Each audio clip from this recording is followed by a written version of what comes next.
called Tintagel.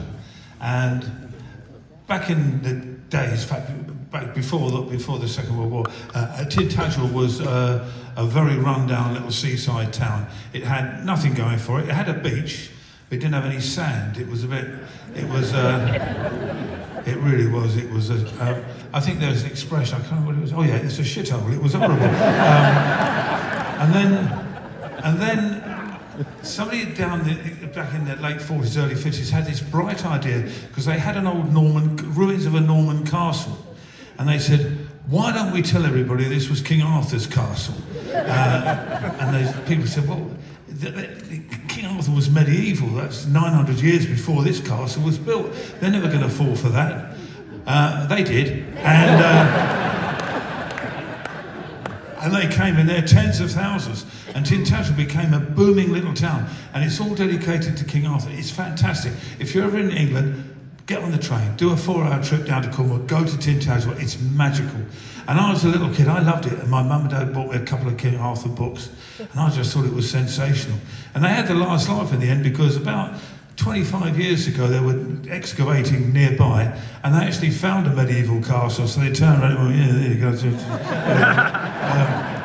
But I loved all the myths and the stories about King Arthur. I just thought they were wonderful. And then I did the Six Wives of Henry VIII album, which I played a bit earlier, and then I did the Journey to the Centre of the Earth album. But the interesting thing, thank you,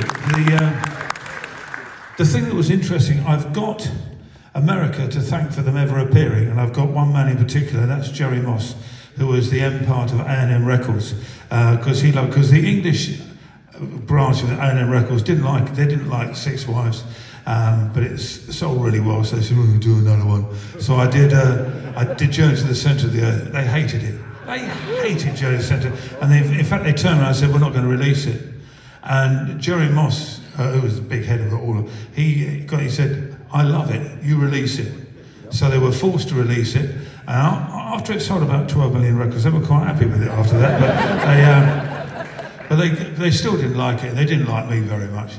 And then the boss over there said, what are you going to do now then? You've done Six Wives of Henry VIII, you've done Journey to the Centre. I said, I want to do the myths and legends of King Arthur and the Knights of the Round Table.